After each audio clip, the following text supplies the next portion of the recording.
Hello, everyone, and welcome to the inaugural HR in My Heart talk. I'm super thrilled today to be hosting this LinkedIn Live and tad nervous as well. So I hope I can pull this off. But I'm pretty confident. I have a great person joining us in the house today, Gauri Das, as you're aware, and we'll be talking about career building in volatile times. Now, this is under the HR in My Heart umbrella, which I'm sure you guys have familiarized yourselves with over some time now. As we move forward, I've been looking for more ways to serve the community, and I think the HR in my heart talk is just another mechanism in that direction. And when I proposed this to Gauri, she was super thrilled, she was super supportive, and I'm really, really excited to bring her on. So here she is joining us live.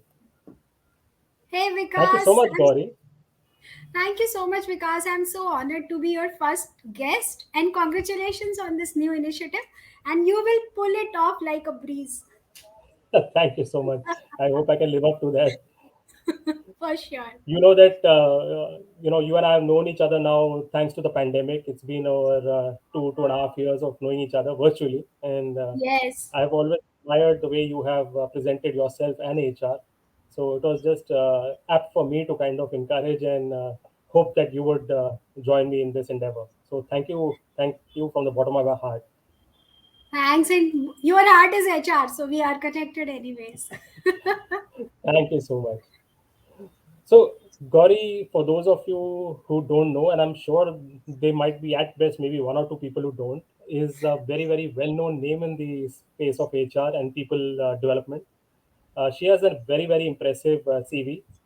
And those of you who may have interacted with her in the past know that she's an extremely passionate person as well. So, what does she bring to the table as an HR professional? If I have to kind of summarize briefly, she's a classic case of HR professional who's combines heart as well as business, and I think that's partly because of the fact that she comes from an engineering background, and then she went on to do a double masters in human resources as well as psychology. Now, that's a killer combination, if you ask me, in HR. I think most business leaders look for HR professionals who understand the math, understand the business, and I think that's what's made Gauri so successful in her across 16 years of experience, right? What she also does through her passion is contribute to larger learning in the ecosystem, and I've seen her go outside the organization into multiple forums and including campuses where she's a very, very renowned and desired speaker. She's delivered a TEDx talk as well, and not only that, I think what really touched me about Gauri when I got to know her is that she also takes out some time to spend with various NGOs and support them. So all of this, while having a full-time HR head role, is really, really commendable, Gauri. And I think that's an art which I think all of us need to learn from you as to how you manage that. On top of that, Gauri's gone ahead and also co-authored a book, The Power of Connections, Leaders Lifting Leaders, which again, if you really think about, is coming from an internal belief that you've got to help others grow. Finally, I think, Gauri, your possibilitarian mindset as well as your passion with compassion mantra are things that I think draw those people to you time and time again. And no wonder you're one of the most awarded HR professionals in the industry. If I were to go on, I think we'll take this entire 1 hour and just talk about you. But I know our audience is waiting for some guidance and tips from both of us. And with that, I think I'd love to kind of set the stage. Thank you once again, Gauri. I think honor, pleasure to have you on board. This is a format where we're trying to create a conversation between the two of us so that the audience can get some clarity in how to build and manage their careers. Uh, of late, I've been noticing that there is a lot of tension in the ecosystem, a lot of confusion. There are mixed signals that we keep getting. So the format will be such that I have a few questions which I have put together, and I'd be really grateful if you could try and take a shot at those. Sure. We'll also open the stage to some of our listeners in today so that we can address some of the specific queries or questions they may have. And as a reward for them, what I've decided to do is gift a copy of my book, HR in My Heart. So the best question will win that award. And Gauri, I'm giving you the responsibility of deciding which is that best question. So I don't have to worry about that. You have to. Sure. So that's the format we'll go with for all of you joining in. And I think there was we knowing my community and Gauri's community, people from across the globe. So to begin with, why don't you let us know in the chat as to where you're from while we get Gauri to get going. I think what I like to do is also give us some thoughts which or observations which I have. So while I voice those out, I think it will be helpful if you also kind of let us know in the chat as to where you're tuning in from. So Gauri, firstly, I was just scanning the business papers and seeing some online articles, and if I look at just the month of Jan, one of the things that stands out is I think the big tech companies have laid off almost 60,000 people. Okay, and these are the biggest of the biggest names. My experience says that when that happens, it's these, the next in line are the mid-sized companies and then the smaller companies. So that kind of virus spreads, if I might use that word. Uh, on top of it, you also have World Economic Forum, which published a report in Jan again saying that two-thirds of all economists feel that 2023 we are going to see a recession for sure. That's two-thirds. That's 66%. That's a huge number. So that's concerning. And apart from the data, Gauri, I noticed one thing that when I log into my LinkedIn every day, I do see a higher number of people reaching out for help and support. So combining all of these, I do sense that there is some amount of volatility in the market. Uh, to begin this, Q&A, possibly the first question that obviously comes to mind is that what is your reading of the scenario? Do you really think it's like that, or things are not that shaky as of now? Yeah, thanks, Vikas. I think that's on everyone's mind, but let's understand what is volatility. So, if we say it's a constant change, then I think it is not a volatile time, because constant change is need of the hour and it's happening. So, if we say constant change, we don't have to say it's volatile.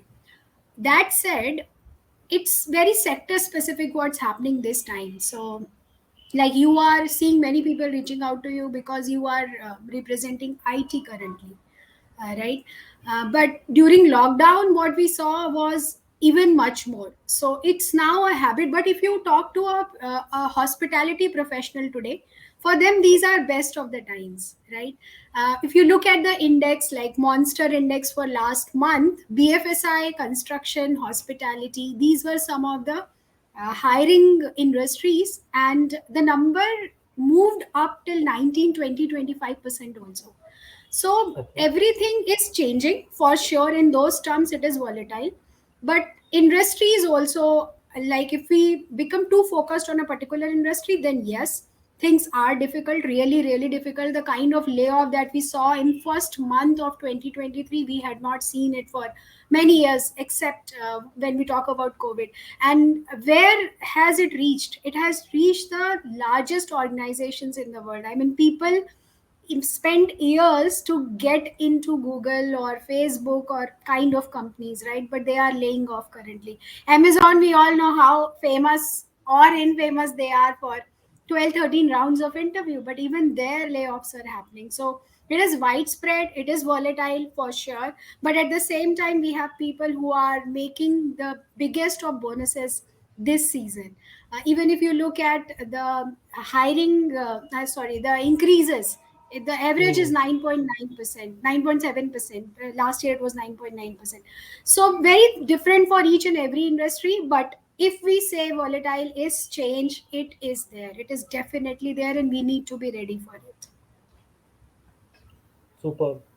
So, glad to hear that perspective. I think you hit upon a very beautiful point that the volatility also depends on which industry and sector you are part of, and also to a large extent, at least one of the observations or one of the understanding larger business world seems to have is that India is still supposed to be in a much better place than the Western economy. So, as a HR professional, as even a professional, forget HR, I think I'm just Yes. hopeful and optimistic about that fact. So, thanks for bringing that up. I think that should give hope to the audience for sure. So, to move on, if I have to think about an individual working in an organization across the level, and traditionally we've been also looking at building careers of the long term. So how should professionals, approach this whole process? Is there a different or modified approach now needed? Yeah, I think a lot of change is required now because things have changed. So if we look back, Vikas, 10, 20 years when we started our careers, people would be in same company for long, long time. When I started my career, I was doing leave and attendance management. Now even a management trainee doesn't do it. The ones who come for 2 months internship, even they would not do, even they at graduate level, right? So a lot of things have changed. Role of HR I have seen changing a lot, and likewise for other functions also. So since things have changed, the way to thrive in this change is also different. Earlier it was you will be in same organization, be there, look for IJPs, move around if you could, and that's how you were growing. But now you need to take charge is first thing I would say. So I have a model of 3S when it comes to taking charge for our lives and our careers. The first S is self awareness, the basic thing, the most basic thing, but we forget to do that.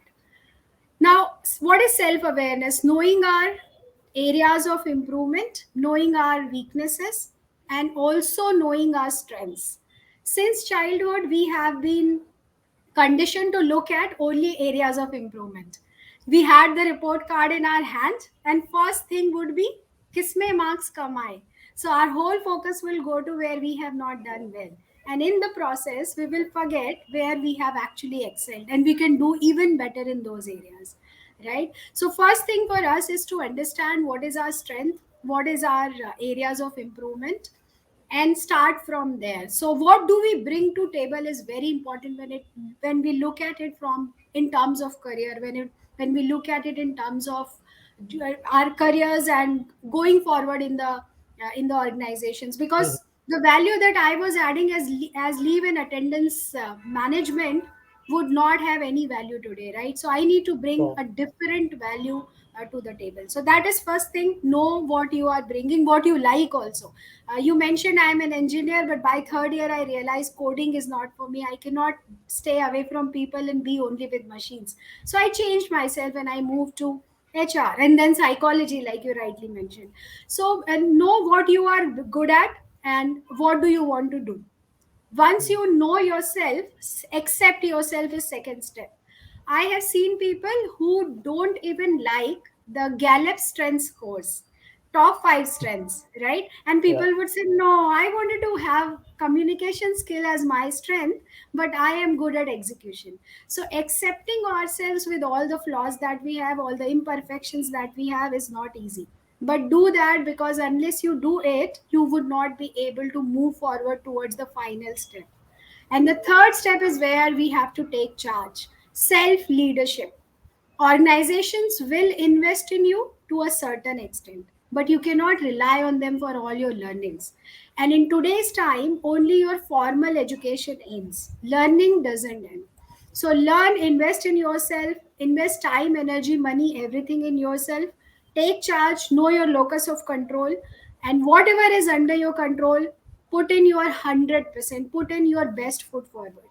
So, three things. First, know yourself, accept yourself, and then take charge. Be your own leader. First start with self, and then you can lead others, is what I believe in. So, this is my mantra about taking charge of careers, Vikas. Super. Wow, I think that's very very insightful. And वो कितने marks आए marks कम क्यों आए, I think is a statement which will resonate with, I think, everyone listening in today. I think we've all been down that path.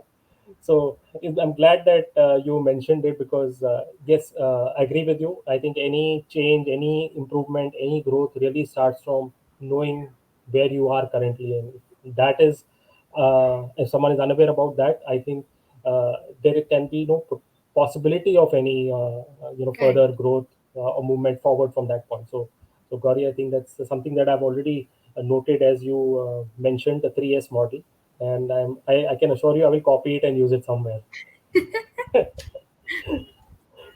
So moving on, more specifically again, and this I see is again just from a generic, you can say, observation in my professional circle and on the LinkedIn platform is that senior level professionals seem to be impacted in a mostly in spaces or organizations where technology has changed the entire landscape. How do such professionals move forward? What would be your guidance to them?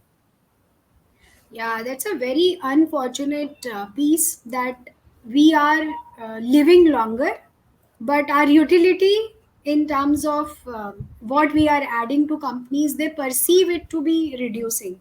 When it comes to technology, the older generation may not be as tech savvy, but we Right? believe in chat gpt today rather than people's experiences, right? We rely Yeah. more on chat gpt rather than a living body's experience, while there is no two thoughts about learning from them and growing is way better than any other thing, because we Yeah. all know experiences, life experiences are the best teachers. So it's very Correct. unfortunate that they are looked upon like this, but that's fact of life. Once you are above 40, 45, then it becomes really difficult. But so we have to start it from there, that what can be done when you are already there. And so Mm. first thing is definitely learning. There is no two thoughts about it. You need to connect with younger generation, like you and I are going to colleges, campuses, and we are learning from them, and there's so much to learn from them, right? True. Reverse mentoring is so very helpful. So first Yeah. thing is be with them, and we don't have to get scared of the jargons. It's not that we have to learn coding or we Yeah. have to fully understand how database is working, but working knowledge is a must. So somebody who is closing their eyes and thinking that this is how my life will go, it would not happen.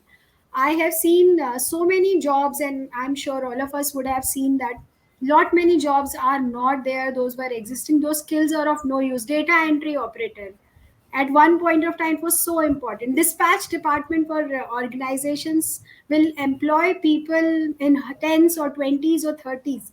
Now there's nothing to dispatch, Yeah. right? Yeah, so skills are changing and one needs to stay in line with the requirement. So that is first thing. Spend on your learning is second thing. Third thing, networking, community building, because when do you need it, you will never know. So for senior professionals, I have lot many times that they are not as open to connect with people. They think there is a generational gap, but we all have to accept it. Four generations are working together, and there has to be a harmony. Some of our challenges when we started bringing in millennials, or now we are talking about alpha, were the exchanges between these two generations. The fourth one, the first one. Yeah. So this should be taken. This should be kept away, and they need to build that community. And the most important thing is look at the skills that you have acquired in so many years. Like I said, their experiences, their skills are very valuable. It's just that it needs to change phase.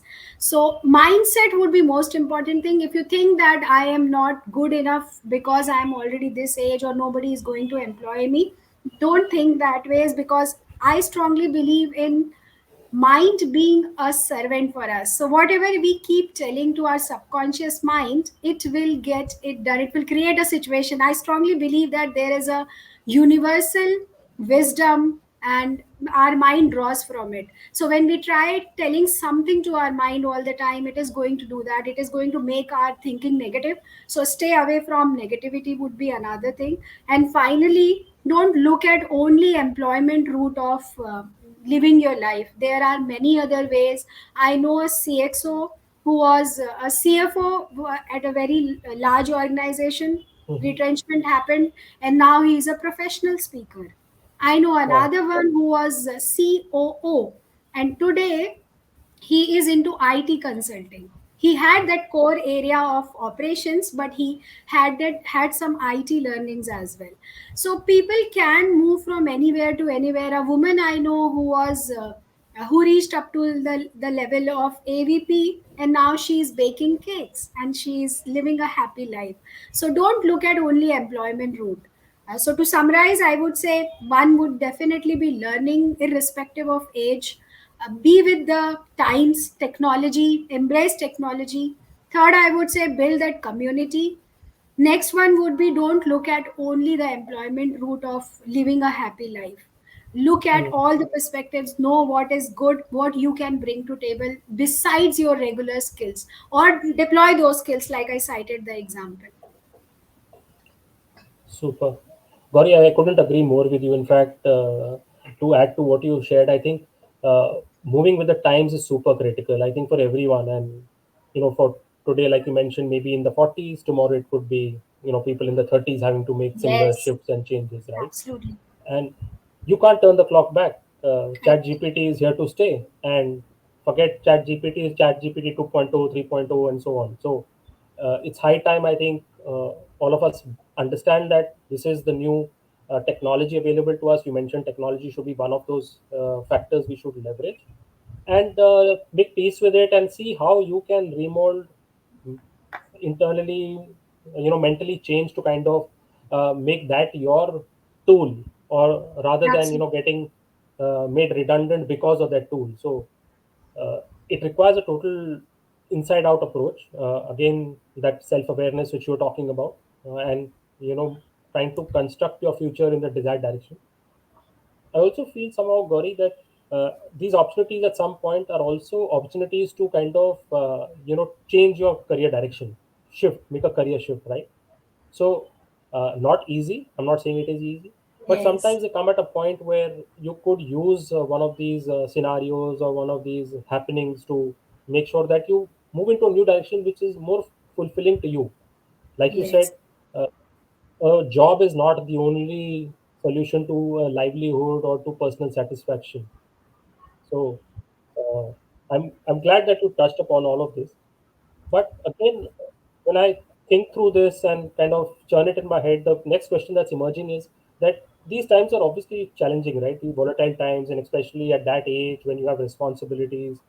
How do you kind of manage the mental trauma or pressure that you may be going through?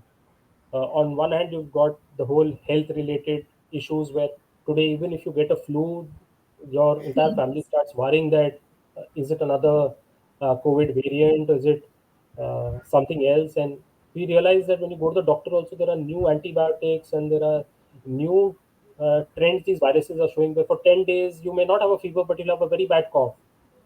Absolutely. So everyone is kind of still figuring this whole thing out, and on top of that, and you have business pressures. It leads to a very high level of mental pressure and trauma for a lot of people. So, how does one manage that angle to remain, sane, to remain at peace, to be able to kind of hold oneself together, and also one's family, because at the end of the day, each one of us has Yes. two, three, five people who are dependent on us, or we are dependent on someone. So you can't just leave them hanging. Yeah, absolutely. Very, very rightly said, because it's critical that we have that peace of mind. Because, as we say, nothing at the cost of peace of mind. But these day-to-day things, they are too much to handle sometimes. What I have learned during my course of career, and as we age, does come the wisdom. I have realized that one thing which is very important when it comes to managing these stresses is let go. So you cannot hold on to everything. You cannot hold on to all the thoughts that are coming to your mind, all the negativity that is going to happen. Let go. Spend your time. That 80-20 formula is always applicable here as well. So invest your time knowing your priorities. So few things that I do is making a to-do list a day in advance, looking at it again in the morning, striking off whatever is not applicable, whatever possible delegate. Your team learns also. It's not that you are just dumping work on them. If you don't grow, they don't have opportunity to grow, right? Yeah, So create that space, and most importantly, have a me time for yourself. I think without me time, you cannot do yeah, much about managing these stresses. And how, for me, the me time can be different for people. It can be going for a sports, reading. For me, it is meditation. And after I started doing meditation, it wasn't easy to calm that mind. It took me 6 months mm, to not think much. Still, I think while doing meditation, but to gain any benefit, patience. At least 6 months it took me to arrive to this level, that now I feel after a meditation session that I am calm. And I'm seeing this, it helps in creating that positivity in the relationships also. You become Hmm. calmer, you are less stressed. So if I have to say only one mantra, I would say meditation. And if I have to say two, then I would say let go. Whatever is not critical, whatever is not impacting too much, let it be. Don't let your ego come into everything. If someone wants to take a decision and it is not having a much bigger impact, let it be. Definitely, if something is not right and you need to fight for it, you will definitely do it. But don't make each and every fight your personal fight. And yes, family plays a very important role. So spending quality time with them is very very important. For me, I have recently started another thing, having more friends, a larger network. I have created a group of women from Navi Mumbai. That's where I am based. And we go hiking, we go eating, we go just having breakfast randomly, we go watching flamingos. And that Wow. brings in so much relaxation that there is no nothing comparable to it. So family, friends, books, and meditation is what I would say. Oh my God, Gauri. I think do you have by any chance got 48 hours in your day? How you manage all that? Amazing. Meditation is something that I've been toying with. A lot of people have been kind of saying I must try it. Somehow, Yes. I don't know why I've just not managed to take the plunge. But hearing it like that from you, and while you said it, also you had that constant smile on your face. I think I'm totally encouraged to at least try it for some time. Yes, and I'm going to chase you now if you have not started already. Oh, now I will become one of your projects. Cool, cool. No, definitely, I will try it and I'll circle back with you. So thanks for that one. You've given a good holistic direction to all of us. Uh, Moving on, we talked about the senior folks, but also very importantly, because of late, if you notice on LinkedIn, a huge number of young talent has emerged, and I think all of these are now on the professional platform because they want to build careers, they want to do work that is fulfilling. It's such a time when they're about to start their corporate journey, and usually the route for that is your campus placement. uh, Yes. there are also some reports where some of the companies, large IT companies, have reduced their plan for the Yeah. year. How do these young graduating students, aspiring professionals, prepare and ensure that they are picked up and able to start their career in an organization which they desire to? Yes, very difficult times, and we saw it in 2008 also. Because if you remember that offers were rolled out, and they were people were not made to join, and it did happen to a certain extent in some industry during COVID also. So we have been seeing it. It's possible that it happens, and it is happening in large numbers currently, especially with IT companies, like you rightly said. I think the first thing would be to not feel is that there's anything wrong with you, not blame yourself for it. Because many students are reaching out and they feel why it has happened with me. My other friends who were from different industries, they have got so many good offers. I chose IT and this happened with me. So first thing is not to blame yourself. Like I mentioned, locus of control, there are lot many things which would be beyond you. You cannot do anything about them. What you can do is focus on your internal locus of control. So if this has happened, then you will have to again look at the sectors which are very close to those. Say for example, if you are good at IT, it's not that you have to go to IT industry only. You can come to BFSI. We are looking for people who will code. Every organization is looking at this transition or transformation with respect to technology. So it's not that only IT companies are going to give jobs. These jobs will be available with other industries also. Definitely there will be lot much more effort, and that's why I always tell students that be ready for it. You are spending time on Instagram, you are awake full night, but you are not utilizing this powerful platform called LinkedIn. When are you Right. coming to LinkedIn most of the times? When you actually looking for a job. That's not the time to come here. You need to create a base in advance. because you also would have seen that even if we go to campuses and we ask them how many of you are there, maybe 80% would be there if it is a MBA institute. But when we Yeah, ask them when was the last time you commented on a post, how many hands you see actually, right? So they yeah, are not creating a base for from this uh, brilliant community or a wonderful tool that is in their hands. Third yeah, thing is having a mentor, critical. I did not have that opportunity. I do not know about you, but in our times, mentorship was not something which was very well known. Today, you have even Dev Ulrich on LinkedIn, and when you write to him, he responds. Right, so it's so easy to reach out to people. I know a friend of mine, Ashish Banka. I'm sure you also know him. yeah, He runs a mentorship program, and I have been on panels with him in many institutes. He tells students that come join me as a mentor. I'll ask you a question. If you are able to do that, I will have you as a mentee. And I keep checking with him, Kya hua, you had offered this. And he tells me, nobody came to me. So even this opportunity is not being utilized. So as a student, when you have to get ready, you have to start getting ready in your graduation or in your starting of your post graduation. It cannot be done at the last moment. So remember, I'm repeating it again for students, and from their perspective, it is critical. Only formal education is ending. You have to continuously learn. You cannot rely on organizations to fund all your learning or give you all the time to learn.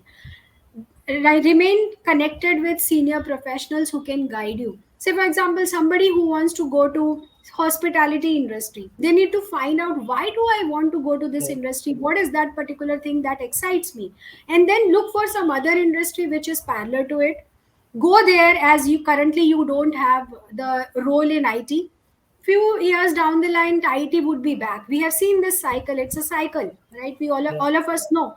There was a time when people were paid 426%, is what I know from a friend, highest for a role wow, in IT. That was COVID time. I think it was June 20. And I was shocked that this is the money people are paying in IT. People had seven offers, right? At some point yeah. of time, but today's scenario has changed. It will come back. So again, you try to come back to this industry, but right now don't think that if this in particular industry is not doing well, what do I do? Look at your skills, connect with a mentor, have that connect with senior professionals through LinkedIn, and you will continuously apply or look for something where you can start up, because there's so much value that people from startup brings in. Even if they are a failure, they could not manage, so even that failure is a success for corporates, because we are looking for people who could really work as intrapreneur, right, and Right. have those skills which can really who can really take ownership.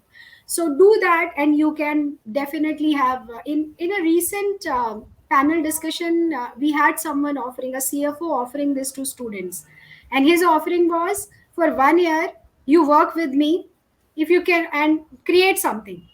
Work with me means I will pay you, you do something on your own as a startup. If you cannot do it, I will hire you after a year at this salary. That was Wow. his offer. So we may get people like that, we may get industries like that. So if you start, actually it's not something bad that you are doing it, you are actually adding lot of value to the resume. I have hired so many people who have brought such kind of experience. So I think these four things is what I would like to add, Vikas. Superb. I think that will be of great help to the young people who are listening in. Thanks so much, Gauri. In fact, I have a few more questions, but interestingly, there are a lot of questions and very interesting questions in the chat. So I, Yes. I probably want to give them some preference. And if time permitting, I can come back to mine, or I can even take those offline. But I think from the audience, I have a great question. And I think Purav's shared it. Though India is a strong economy, uh, many of our businesses depend on the international economy. How do you see the impact on India because of the shrinking economies beyond India? So, very relevant question. Yeah. And most of the information news we see in the business dailies or we come across on the online world, a large part of it, I'll not say all, but large part of it is driven by some of the big global tech firms out of United States who kind of announced their layoff plans. Yeah. So how does that kind of trickle down to India, Indian companies, Indian professionals? I think that's the question Purav has. Yeah, absolutely, Vikas, and Purav is absolutely right, because my own experience from the organization where I work, we lend money to exporters, and we are seeing how things are changing for exporters in last few months. There is an uptick sometimes, but overall the things are not really great. So it is going to impact. We live in a globalized world today. We cannot say there's something wrong happening. Ukraine war, you and I were not connected to it, but it started showing its impact immediately for all economies, not only for us. And that recession may be the reason. Maybe this war may be the most important reason for the recession looming large. So it is going to have some impact definitely, and I think we need to be ready for this cycle because it's a globalized world. Nobody is insulated, and everyone is together. Everything impacts each other. But I would still say, like you said, Vikas, in the beginning, that India is still a shining story. I have not lost hope on India. Our domestic demand is high, and the if you look at the data, yes, there is some uptick and downtick month on month, but overall things do not look too dark at the current moment. So I would say I will have a positive thought process at the moment, that India is going to sustain on its own. Super, Gauri. In fact, relating it to a point you made in the previous question, where the last year or the last 18 months, honestly speaking, salaries just went out of whack for some people. And uh, Yes. in my close to 2 decades of experience, I hadn't seen that. So Same here. yeah, so there was bound to be any. I in fact sort Correct. of expected it to happen, that correction would have to happen at some stage, because when salaries rise at that level and revenue doesn't, there is bound to be a point at which businesses can't take that pain anymore. And like it or not, I think we are reaching that point now. In the long run, these ups and downs kind of flatten out or neutralize each other. But reality is that anyone who would have seen last year, either in the stock market or in the professional world, would have seen a great rosy picture, which, having seen Lehman Brothers, and I'm sure you have too, uh, Yes. would have known that this is not going to last forever. So Absolutely. the bad times go away, the good times somewhere settle down, taper down. So I hope we can take some hope from what you shared in terms of there being some impact, limited impact, but at the same time maybe not very drastic. So let's hope for that. I think these are Yeah, I think rightly also said. Yeah, correct. It's a cycle. There will be ups and downs. That's part of life as well. So we need to be ready for it. super. So moving on, I have Raghu also, who's again asked a very relevant question. A lot of professionals seem to be thinking along these lines. How do we create a side hustle and start generating at tough times? So I Yeah. think where he's coming from is, as a working professional, can you really do a side hustle and then start creating maybe another secondary source of income, or maybe even let's say insulate yourself in the future in something on the professional front goes wrong, unfortunately. Yes, it's a very relevant topic because the way things are changing in the moment, we need to be ready for everything. And when we say ready, what do we do? Do we have a second, third, fourth option to rely on, or we just be focused with the company? So, not entering into debate on moonlighting, but I would say that it's not only a place to generate income, it is also a place to live your life. So what you do at work is one thing. Like Vikas, you have written a book, you are doing this live chat show, right? There are so many other things that we are doing, not always from perspective of generating income, but it does give us a lot of skills. So we be ready because we are doing something else. Remember, before lockdown, we were not mingling with so many people. You and I never Yeah, connected before correct. lockdown, and now the whole world is one home, I would say. So this networking also, it's giving us a lot of exposure into other things. So I would say, whether looking at income or not, but learning side skills or learning additional skills would always be a very important thing for us to do. but not at the cost of the regular job, definitely.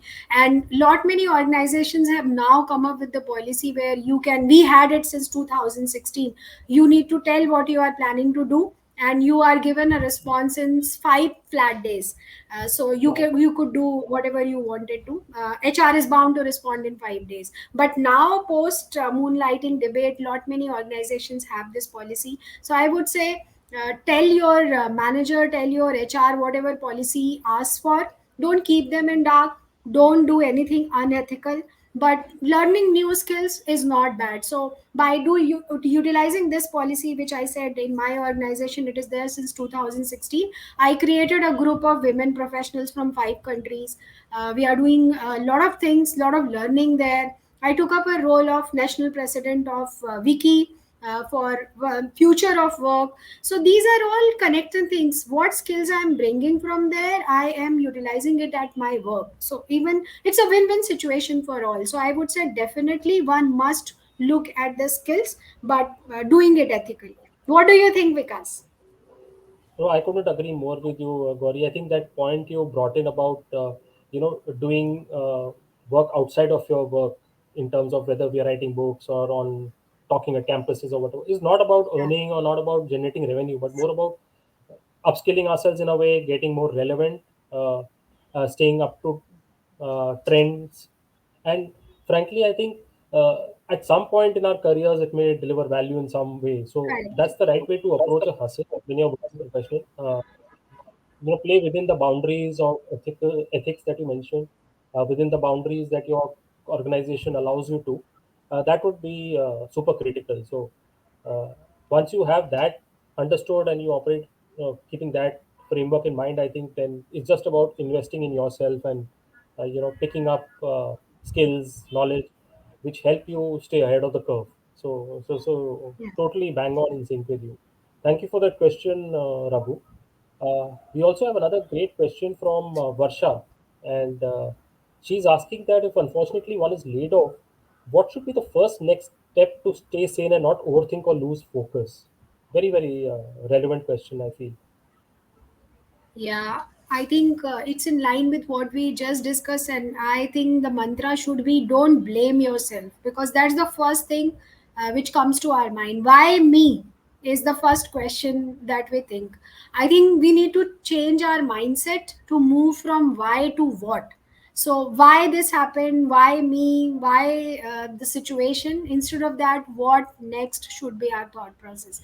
And it might take some time, everybody is different, it's not easy to manage emotions at that point of time. And I would not also be surprised if someone spent quite some time, even a month or two, getting over this challenge. So layoffs have become more common now, but I look back few years ago and I have a friend who took 3 months to come out of this. That why did it happen to me? I was performing so well, I had highest ratings, I was given so much bonuses, and suddenly this happened to me. Another person I know, who is a HR professional, she executed the orders that 110 people were to be fired, and the final list had her name as well. So it does happen. It's all we are emotional being, like I said, and it can take time. Don't worry about it. If you need professional help, I would say even do that. That should be the first thing. Gather yourself would be first thing. Take time and don't get bothered by what others are saying. It's your life, you have put in efforts. Don't go by others are saying, oh, this happened to you, now you will not get the job. That's not right.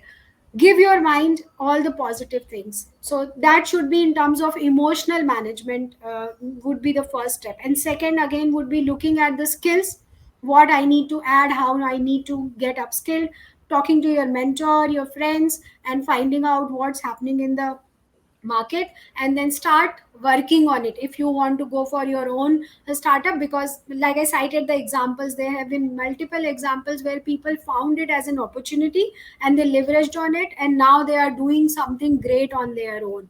So even that can be an option. Otherwise, if you want to apply, look at the skills, talk to coaches, and finally decide a path for you. But first thing, manage yourself. If you want to have professional help, go for it. Don't shy away from asking for help. Super, Gauri. In fact, to add to what you shared, I think at a point like this, because having interacted with a lot of folks in this or a similar scenario, I've also noticed that one of the first thing that tends to kind of be the trigger for excessive worrying is the financial angle. How will Yes. my house run? How will I manage my EMIs? How will my kids' school continue, and so on? So one of the things that I add to the mix to what you shared is also doing a very quick stock taking in terms of your financial position. Yes. What kind of coverage you have, what kind of other investments that you have, which you can use for some time, what we call a cushion, a Yes. financial cushion. Because you and I both know that depending on what your industry, role, level, age, all of those factors are, it can take a while before you get re-employed. So the Absolutely. starting point also needs to involve a fair sit down and a clear tabulation of what your financials are, Varsha, in terms of whether it's money in the bank, whether it's FDs, whether it is some interest income that comes to you, whether it is some stocks that you have bought or mutual funds in the past. It could also be, and I did a video on a very similar topic right at the start of COVID when we started seeing a lot of layoffs, even in the India market, where I in fact pointed out people to also look at gold, because typically Hmm. most Indian households have some level of gold sitting there, which is an unproductive asset really at the end of the day. Uh, Most of the times, I know there is a lot of emotion attached to it, and it's family heirloom, or it is, Yeah. purchased at a wedding or the birth of the little one, and so on. But frankly, at the end of the day, if it's your next meal or your next few months or school's fees that need to be paid, then you've got to look into all those baskets. So that's another very very critical angle that I would request the audience to keep in mind: the financial cushion and runway that they have. So Yeah, thank you so very much for. important. Yeah, so because you added a very important point, because we are not taught financial management in school or colleges, and that's where we realized during COVID also that people who were at very senior levels, even after 3 months, they got broke because savings, how much savings, how to save liquidity if all your money is in stock and it crashes the way it happened in March Mm, 2020, you have no money. mm. So thank you so much for adding that. It was a brilliant point. Thank you, Gauri. And next, I have a question from Redu, who says, or is asking, what's the advice for mid-career professionals who want to change career tracks? And more specifically, she's saying, aside from going into parallel industries where existing skills can be transferred. So it's almost like reinventing yourself, if I understand and read this question correctly. Yeah, we spoke about how we can move industries with similar skills. But say, for example, if you are in HR today and you want to become a coder tomorrow, that would be tricky Yeah. because going all the way to learn all the skills and then creating that acceptance with line manager and HR may not come very very easy. But if your focus is on skills, why would you reinvent yourself? Like you said, I mean, I would say then go for industries which are accepting those skills, or go for roles where you are adding value. Because mid career, already 15-20 years of experience, and you want to go back to zero, there are certain opportunities and it will happen, but it would be remote. So I would not discourage, but I would encourage you to reconsider what is the charm in going to a different industry with different set of skill sets. Can you do something different? Say for example, I have recently taken up a role in marketing. That is an additional role. My main role remains HR. So it's like different skill sets, though HR also needs marketing today, but to a larger extent different skill sets are required, and those insights help me in my HR role also. Understanding business has become much easier because of this role. So to my understanding, the easier path would be to look at the objective, the goal, why do you want to do this, and also relook at the current role if you can do something about it here only. But nothing stops you from trying. You'll have to put in extra efforts. If you're ready for that, it would also happen. Super. Thanks so much for that. And I think we have so many questions. I'll move on to the next. Uh, Priyank Vajpayee asks, find a hobby, find creative ways to engage beyond work. Do you agree? So while he's mentioned my name, I'm going to have you as the chairperson and the chief guest on the show to answer that first. Let's start with you since he wants to hear from you. So sure, I mean, happy to take a shot. Gauri, my fundamental belief is, and I continue sharing that in different ways in my posts, is that I think uh, when we Yes. look at our life or what we call work-life balance, there is work. Okay, there is the friend or the friends community pillar that we have also to focus on. There is the family one, which is very important, another pillar of our lives, which obviously comes at the top for most people. Yes. And there is that one pillar which is you, which actually gets neglected the most, if you ask me. So on the Absolutely. weekend, for example, there will be a kids class that you need to take them to, or there will be some errands for the home that you will need to run and do, ensure that the weekly vegetable supplies, whatever, are in place. And at times there will be elderly parents who will need to be taken to the doctors. At times there will be a friend's engagement or 25th wedding anniversary that you may need to attend. In all of this, unfortunately, what ends up happening is that the you gets neglected, and Yes. the least priority is given to that you. So you may want to read, you may want to just sit in the garden and chill out, but unfortunately there are so many tugs and pulls. There is also that work pressure of Monday having to send an important presentation out, which might come in the way. So that you gets missed out, I firmly believe. And I think, to answer Priyank's question, that creative way, that hobby outside of work is extremely important to balance that equation out, and also to take away some of that stress which comes with managing all these responsibilities.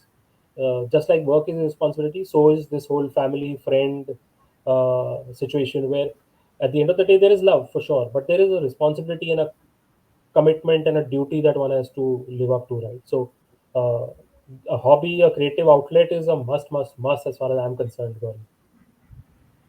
Absolutely. I think you have responded it very well, and I'm sure Priyank is happily receiving the answer from you. I'll also agree to that because hobby can be different for everyone. For me, the definition of hobby now is when I am relaxed. That's the whole intent with a hobby. So, if you have something, say for example, you want to become a painter today and you have not done it, if you get lost in that, it's fine. But if it increases your stress, then that's not a hobby. Then I would not recommend that. I would not go for it. So for me, it can be reading a book. For you, it can be watching a movie.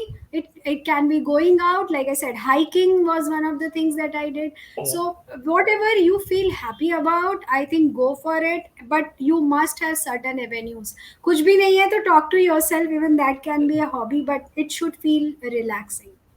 It should not increase your stress, just like another presentation, you have to make another painting. Super. Thank you, Priyanka. I hope that answers your question.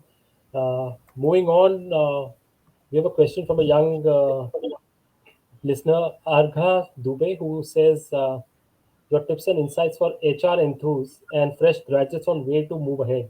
Whether to go for WorkX first or directly dive in for an MBA. For me, it's going for work X first and then going for MBA. That's what I have done. Because day one, you don't know what's corporate, how things work there. But once you have a few years of experience, you realize what exactly you need to learn. So it's like this because when now I teach my teenage daughter and I look at the curriculum, I have multiple additional insights about that, right? Or if I am reading a book and I am rereading it after 2 years, after 3 years, there are many more ways to look at it. So I give the similar thing for I take the similar thing for working also. When I have some idea about it, and especially for HR, it's very important that you start understanding business first. So when you work in some other area, you develop some understanding that okay, I know this is how business operates. And then when you come learn your management degree, earn your management degree, and go back to working as a HR, it is way more beneficial. But there is a downside also. Sometimes when you start earning, you may not want to go back. So that's a risk, but if you are so determined to get your degree, I would say go for your work first, work for a few years and then go back to HR, but don't work in HR at that point of time. Take up some other role for sure. What do you think, Vikas? Amazed at that answer, honestly, Gauri, because I didn't realize we had this in commonality as well. In a similar Wow. way, I worked for 4 years and then went for my MBA. So I'm a huge proponent of the fact that get some experience under your belt and then going for an MBA. It adds much more value. The discussions that you have in the class, the amount that you can share and relate to what the Yes. professors are saying is much higher versus just coming straight from a graduation and deep diving into an MBA. So hats off to you for that very well detailed out answer. Thanks so much. So on the questions front, I think we'll leave it at that. Do we have a few questions? I wanted to end with this young star, upcoming star Agha. Thank you so much for joining us today. Gauri, you want to do the honors in terms of selecting which question we should be giving that free book to, a copy of HR in my heart. Yeah, I think all questions were very interesting and it made us think also, right? Because very, very relevant from today's time. It's not nothing theoretical that we are talking about, it's all practical. I would go with Mridu. That's reality of life today. The advice for mid career. If I had to choose an answer, it would be your financial management piece, Vikas. Oh wow! Thank you so much. That I will neglect or discount the second part of your statement, but definitely Mridu's question and deserves that award, and I'll ensure that she gets a copy of that book. Before we end, again, since this was a special day for me, lovely to see some comments there in the window which showed up during the chat was on. Just to showcase some of them, thank you so much, Purav. Lovely to see that comment for Gauri and me. And I'm very glad that you are also part of this community. Uh, Yeah, hi Pura. Sampark, again, a real supporter, someone who's with us every step of the way. Lovely to see you, Sampark. Raghu, you too. It was lovely catching again. Raghu was someone I met online, and then we finally met at one of the HR conferences in late 2022. Good to see him here. And of course, young folks like Urvashi who joined in from Jaipur. Wow. We have someone from Hyderabad as well, Monikant. So we have quite a fair mix of attendees here. And I know at least some folks are in from Pune, Mumbai. We also have Kamalika, who's been a great sponsor for the HR community here. And thank you so much, Yes. Kamalika, for those kind So words. good to see her here. Yeah. And there's Priyanka Joshi again, HR professional, training professional with deep experience in this space. I think she really synced with your three S's. And I'm sure if you aren't already connected, she will connect with you soon. Uh, so these are some flagship comments, and I think there was, of course, Neha, who's joined us from LinkedIn. I think she dropped in at the start, and I hope she's still around. Thank you, Neha, for supporting. And Sri Devi, who's again one of the experts from LinkedIn who's supporting the campus community, excellent in resume writing. So people can reach out to her for support on that front. So it's exactly 9 p.m. now, and thank you so much, everyone, for joining in. Great learning experience for me. And Gauri, sincere gratitude from the heart. This is a memory I will always cherish. Wish you all the best always. Thank you, everyone. Thank you so much, Vikas. A lovely conversation and good learnings as well, and also to know the thought process that all of us have in mind. So, a very good initiative, and I'm looking forward to next sessions to learn more and hear from you and your guests. Thank you so much. I will try to live up to that. Thank Goodbye and you. take care, everyone. Thank you, everyone, for joining. Bye.